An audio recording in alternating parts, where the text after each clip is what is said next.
back to my channel. If you're new here, then my name is Amanda. I'm a mummy to 7, and my 7th one has just not long been born. She is only 8 weeks old now. But I want to do a video today on my labour story and kind of an 8-week update as well. I know I've been a little absent lately. Life has just been so hectic, and we've been trying to adjust to having 7 children. At this point you would think we were pros, but there's been a few things thrown at us that we're not quite used to, so we've just had to kind of adjust ourselves to the lifestyle of having 7 children. Okay, so let's start with our labour story. It was unexpected. It was quite all over the place, really. If you can hear lots of like suckling noises, we are having a bottle. She wasn't hanging around. She was really hungry. Anyway, so our labour story. Where to start? So basically, on the day that I was due to film my 38-week update, I was going to do like a vlog style and take you through my appointment with my consultant and things like that. But when I got up in the morning on the day of that appointment, I wasn't feeling very well. I woke up with a really bad headache, and it was almost like it was blinding, and I couldn't function. I just felt absolutely dreadful, and I felt very sick and very dizzy. And I said to my husband, I don't think I'm going to make it to my consultant appointment today because I just don't feel very well at all. And because the kids had, you know, bits and pieces of things like colds and things like that, I thought I was just coming down with something. So I decided to cancel the appointment. But before I even got to that, I sat down in my office and I just kind of hung my head and just thought, I don't feel good. And I got what was like a mild contraction. And I thought, okay, maybe this is just Braxton Hicks, and kind of ignored it. So I got up, went into the living room with my husband and my children, and all of a sudden the contractions just started, and it was kind of a bam, there you go, contractions.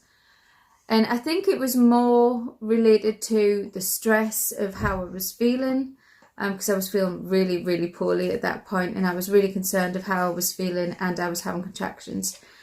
So I called my midwife, and she immediately said to me, don't hesitate, you need to get an ambulance, especially with how you're feeling.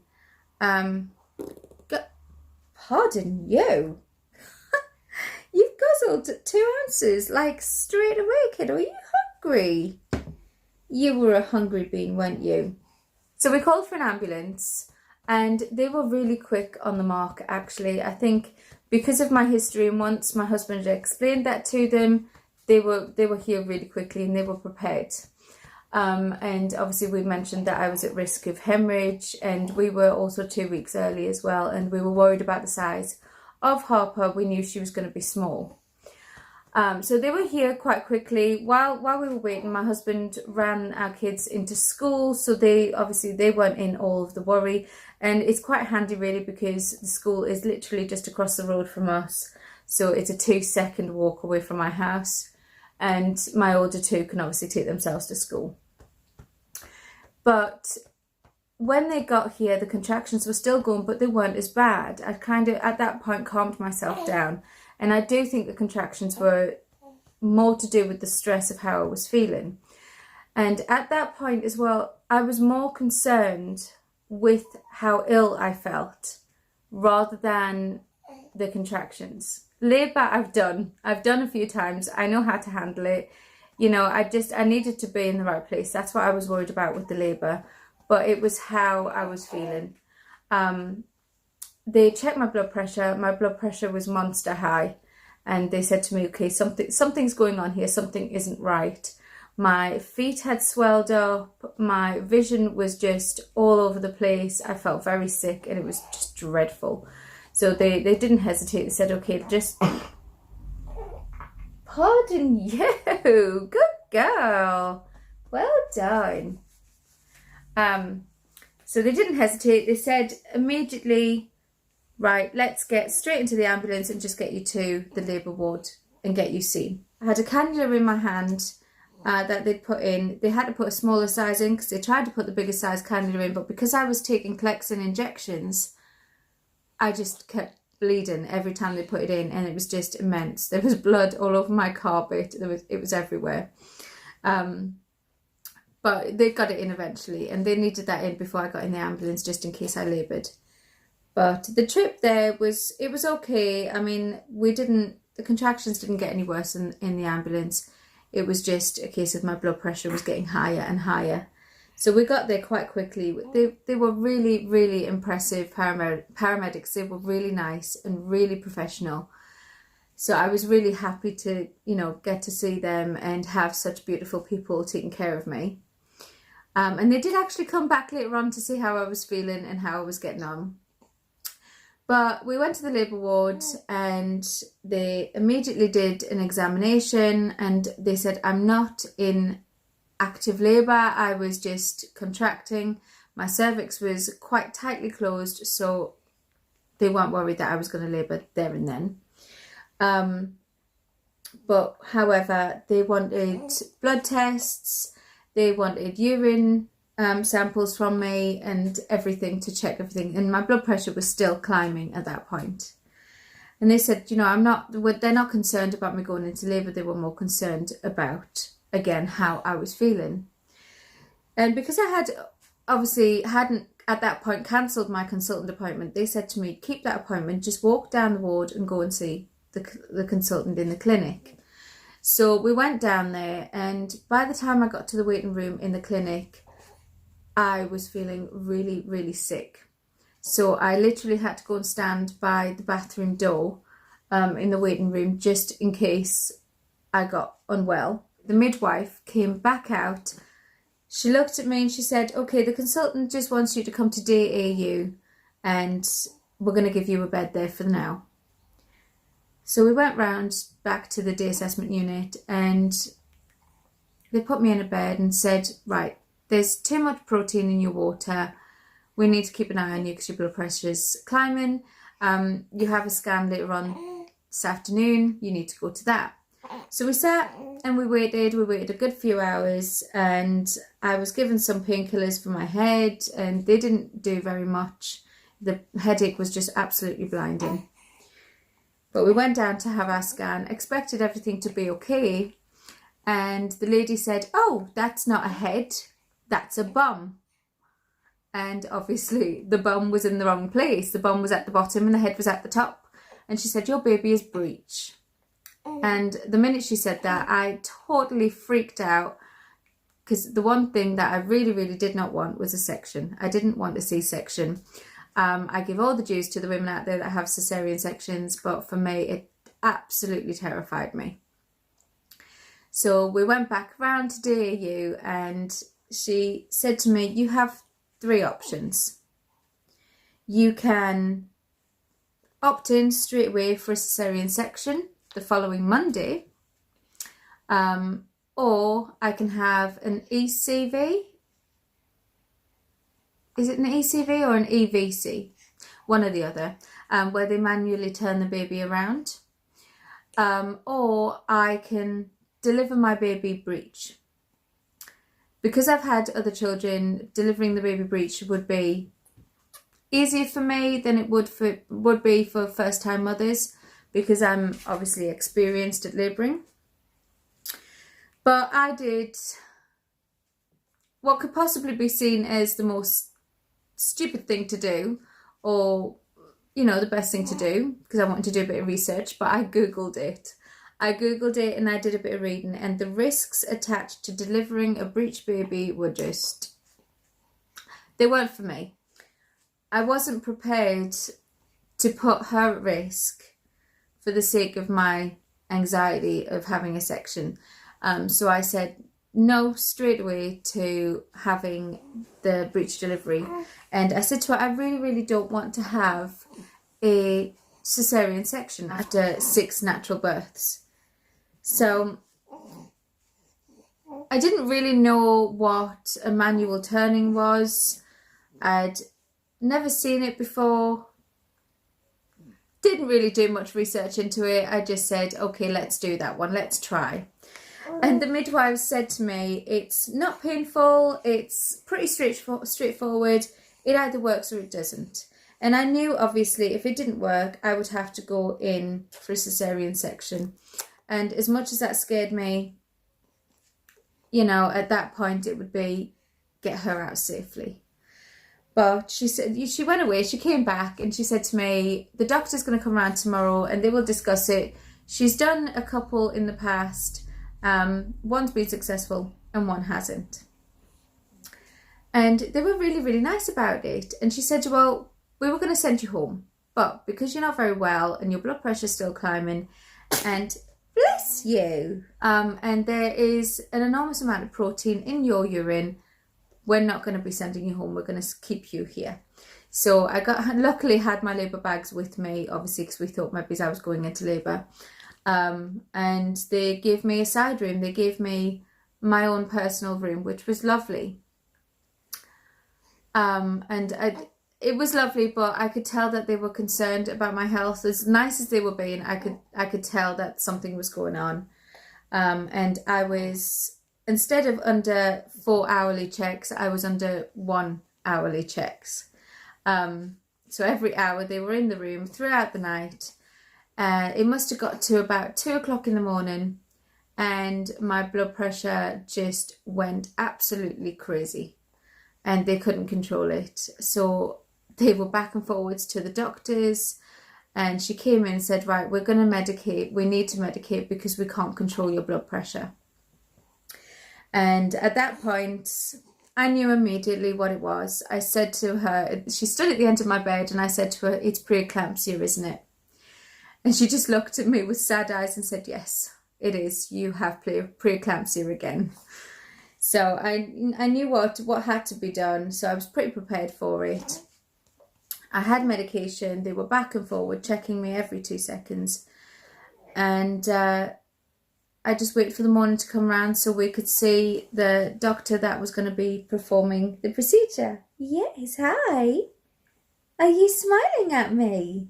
Are you giving me smiles? Are you giving me pretty smiles? You're not going to do it now, are you? So by the time the morning came round, my husband hadn't yet managed to get to the hospital. He was busy getting the kids to school. And the doctor came round with the midwife and I had a ton of questions to ask. How it was going to work, was it going to be painful, was it going to harm her? Literally, I had so many questions, but she said, no, it does not harm the baby, but it can put the baby in distress. And if that's the case, then we need to put you straight over for a section, like immediately. It would be an emergency at that point. And so I sat and signed all the papers and agreed that they would be able to take me for a cesarean section if there was an emergency. As much as I didn't want it, obviously my main concern was her health and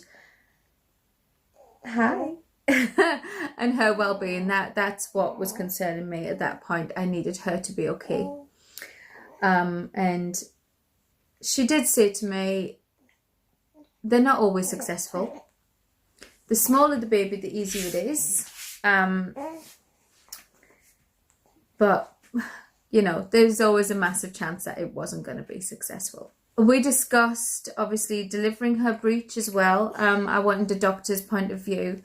And she said to me, you know, the risks outweigh the positives. So my advice is just, you know, go with the manual turning. And if it doesn't work, just go with the section.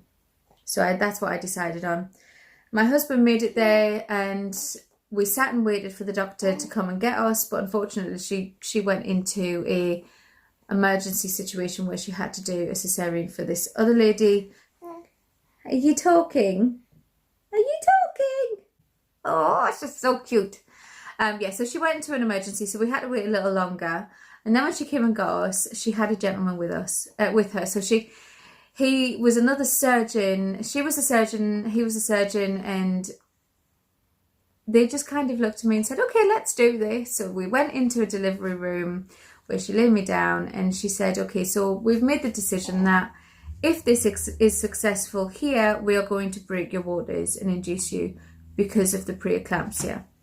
Because at that point, again, they were still very worried about my health and baby's health. So, but surprisingly enough, she was so happy in this. Her heart rate was perfect. Her movements were perfect. She was perfectly happy. But yeah, they put me in the bed and all these people walked in and they said to me, we have some students. Would you mind if they watched? Absolutely fine. You've got to learn somewhere. Please come in, watch. And this midwife's face, she was a senior midwife. She just looked at me and she went, it's going to be okay. Just, would you like some gas and air? And at that point I thought, hang on, you've all said this is not painful. So why would I need gas and air? I declined it. I said, no, thank you. I don't need it. Let's just do it. And I really wanted to concentrate on relaxing my muscles so they could turn her. And, you know, so I wasn't kind of tensing up and preventing it. So they laid me right back and they had me in this weird position. I was kind of half tilted on my side and I had a cushion under one side of my hip and the other side on the bed. It was a very strange position to be in.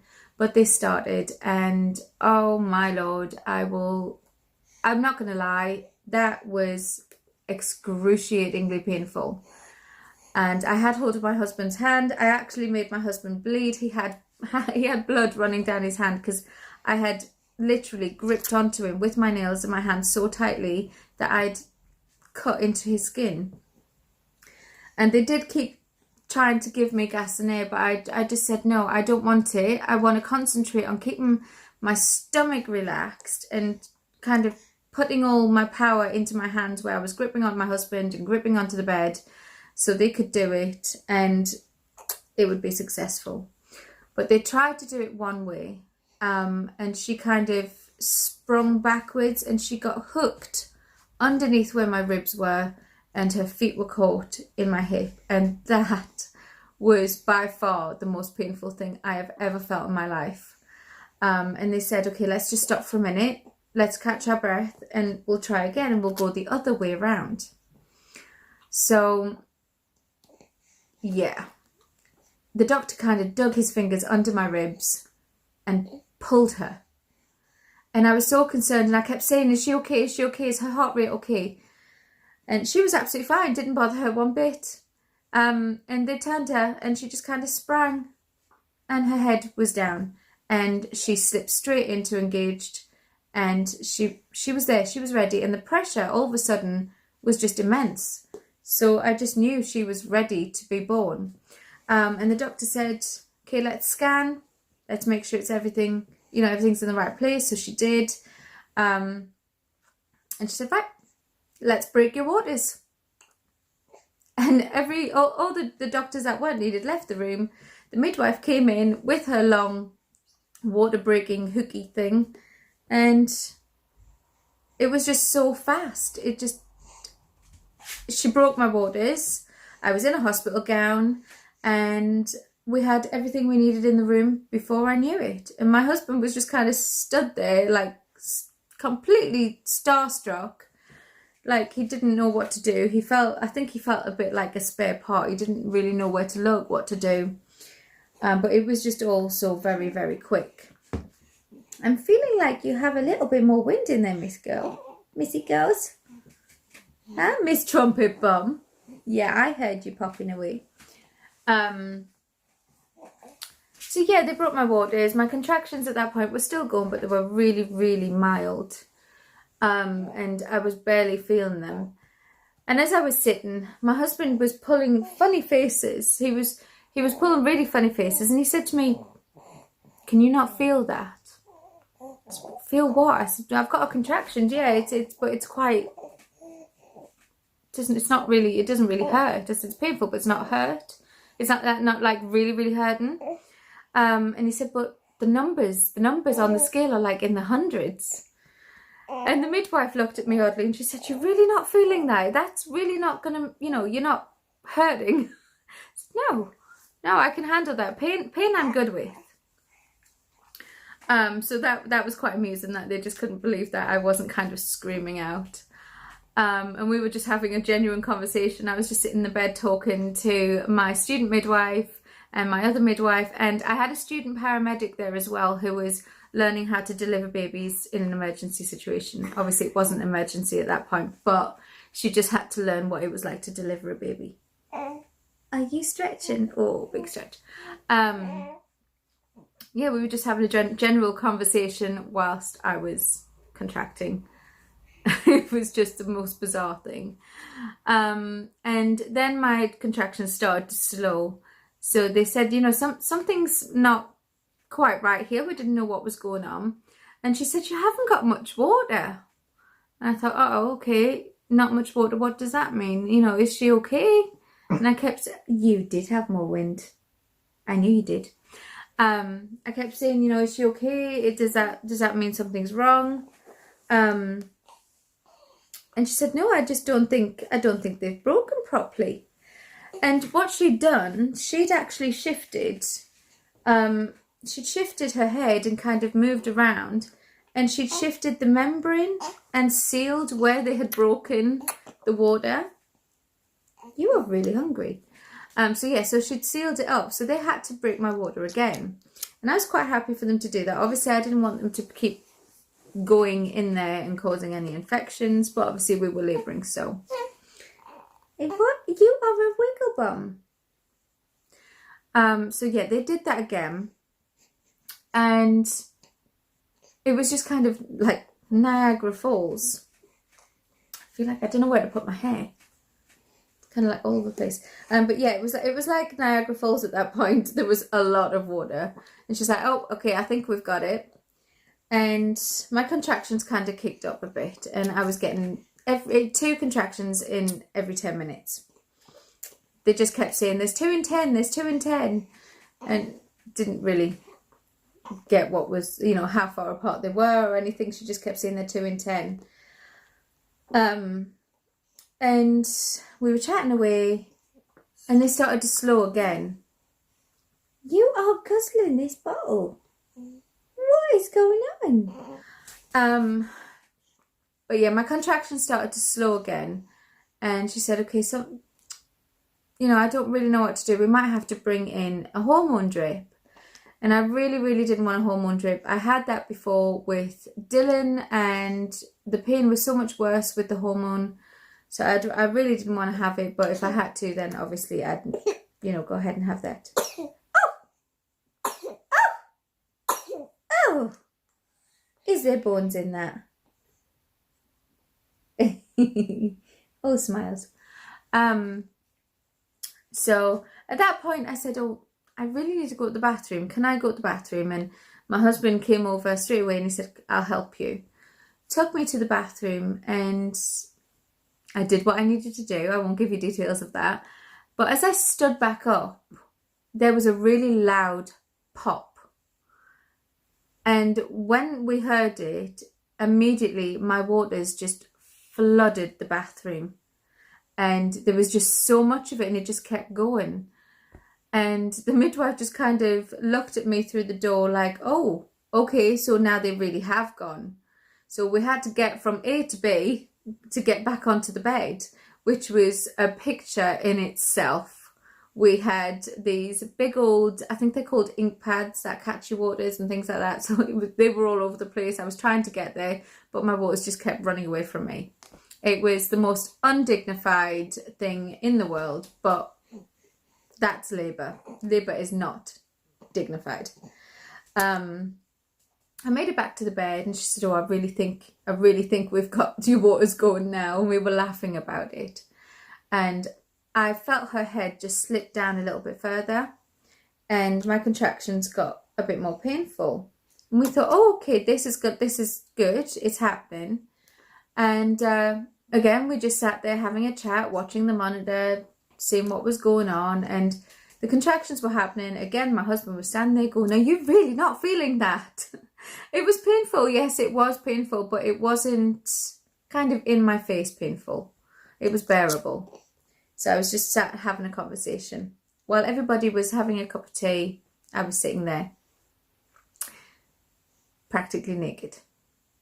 Like I said, no dignity whatsoever.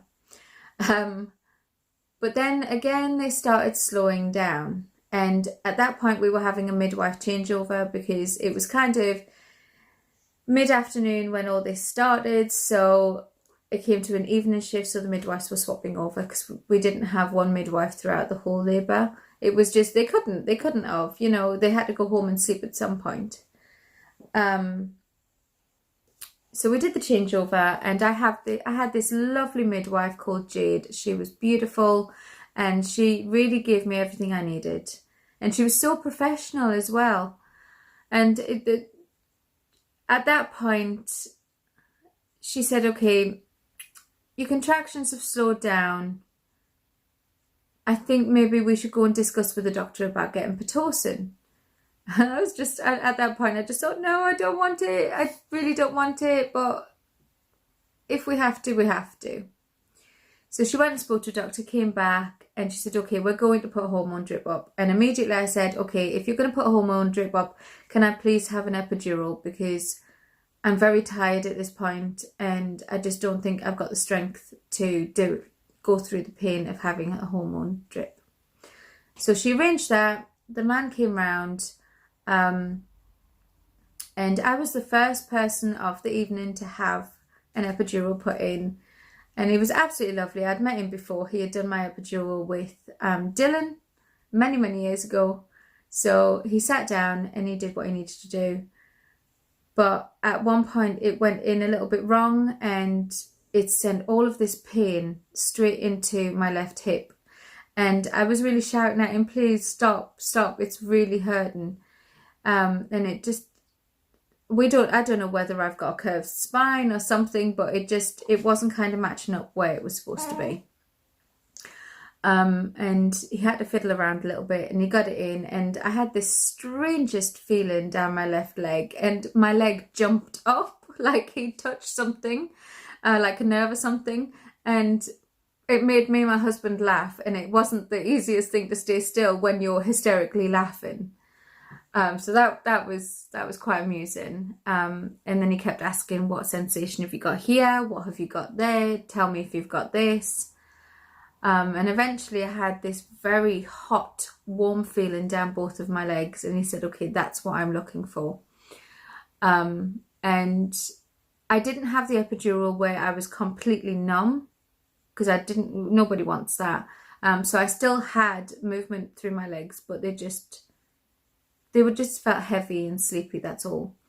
And I got back into the bed. The Pitocin drip was up, and it didn't do anything. It didn't do anything at all. My contractions were still slow. So after a little while, she kind of crept around the bed, and she started pressing the buttons on the machine. And I just looked at her and I said to her, you're turning that up, aren't you? And she looked at me, she went, yeah, I am. I was like, no, you can't do that. Don't put more on. And as soon as she did, I just felt the pain like bam, it was there. It was still bearable to a point, but it just hit me really hard. And I said to her, I'm feeling this a lot with the epidural. Surely it should be milder than what I'm feeling. And she started, doing whatever on my legs. And she said, oh, okay, I need to go and get the anaesthetist because it looks like your epidural has failed. It's blown out. So he came round and he fiddled with the machine. The machine wasn't working properly. And once again, my legs felt a little more on the number side. Not completely, I could still move them. And that was fine. And then the pain got a little bit heavier, still bearable. And we realised the epidural really wasn't working. It just didn't agree with me. So it just wasn't going to work for me. So in the end, he just stopped it. And at that point, I got this strangest sensation in my head. It was like somebody was squeezing my head, and I kept saying to them, I had my hands on my head and I'm saying to them, something's wrong, something's wrong. My head's really pressured. I felt really unwell, and immediately they were paying close attention to that. But it went, after a couple of minutes, it just disappeared, and then I got one almighty contraction, and her head just kind of shot down the birth canal, and she was crowning. And I think I pushed twice, and she came out, and they were stunned. They were absolutely stunned how quickly it happened, and she was there, and they handed her to me. But at that point, I was holding on to her, and I was just exhausted, and I wanted to give her cuddles, and I wanted to breastfeed, and I kept saying to them, I want to put her on the breast. And the midwife looked at me and said, oh, I think it's time for Daddy to have a cuddle now. And she took her off me. And I thought, okay, what's going on? Something's wrong. And the next thing, there was 3 or 4 people just walked in the room. They were doctors and a senior midwife. And I don't know, I had my husband over one side of the room holding Harper, nursing her, having a bit of skin-to-skin time. And I was filming that, and I felt fine. And they started to manually massage my uterus, and I felt everything kind of pouring away from me. And they were pumping me full of medication through my cannula. I had all sorts kind of attached to me. And I immediately felt like I was in oblivion. I couldn't control my actions. I was really sleepy. I was sitting with my eyes like that. I couldn't open my eyes. It was the strangest, awful feeling I've ever had. And once they were done, and they knew I was fine and everything was okay, and they controlled whatever bleed I had, they handed me Harper back. But I'd had so much medication at that point. I kept holding on to my husband's hands and saying to him, stay there, because I feel like I'm going to drop her. I don't feel okay. Something doesn't feel all right. And it was just purely the medication that I'd had. It just didn't agree with me. And it took hours for that to wear off.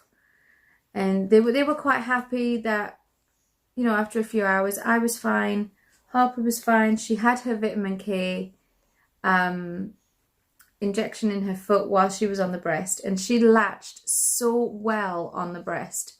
And I was so proud at that moment, because I really, really wanted her to have that colostrum. It was really important to me that she had that colostrum. So I was so very, very proud that she'd latched. And it was so overwhelming, wasn't it? It was such a big moment for you. It was.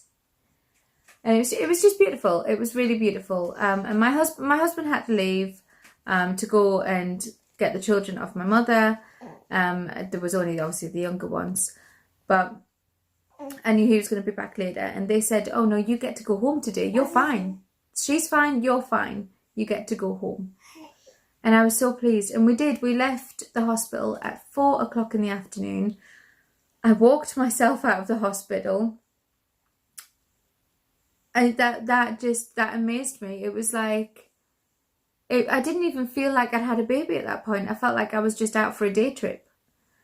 I just kind of waltzed out the hospital like nothing had happened, and we're having a chat to this woman that was waiting in the waiting area, because obviously we were waiting for our lift home, and it was craziness. And we got home, and I plunked myself on the sofa, and it was like it was so crazy. I've just had a baby. That was weird. I've just had a baby and I feel fine. And it was so quick. And I just kind of wasn't registering in my mind that I'd been through this ordeal of getting her out. And it was just so very, very quick. However, after a couple of days, my recovery got a little bit harder. She was doing absolutely fine. She was £6 4 ounces. She did drop down to £5 8 in the first week, which was fine. She was okay, but it was, yeah, for me, I was hurting all over. I started to bleed at different times. It was starting, stopping, and then I started to clot. So they said that maybe I was retaining some membrane, so I had to wait for that to pass. If not, I was going to have a manual removal, which I really want to avoid. So it kind of, I had this beautiful moment, and it was so, you know, I walked away from the hospital and I was like, oh my God, I don't feel like I've had a baby at this point. I feel perfectly fine. And then within the next couple of days after I had her, it really started to hit me and things got a little bit more difficult. But I got through it, and yeah, it's craziness. I had a few days where I was very teary, and when I started to register that all this had happened, I was kind of, everything was setting me off crying. I wasn't concerned about postnatal depression. I've never had it, but I think if I was to have it, I think I'd probably recognize that, because it's such, you know, it's quite a big thing to have, I think. And the mummies that do go through it, I really, you know, I want to give you all a cuddle. I really do. But I wasn't concerned with that. I think it was just baby blues, and it was kind of the stress of it, the excitement of it, all in one. But we got through it, and she was just amazing. And the kids couldn't wait to see her. They were full of cuddles, and even Darcy, now she's only 1 year old, but she couldn't wait to get on the sofa and give her a cuddle. And that was just amazing. It was such an amazing experience that they all just came together so quickly. Hey, she's gone to sleep. But she is just perfect. She's absolutely perfect.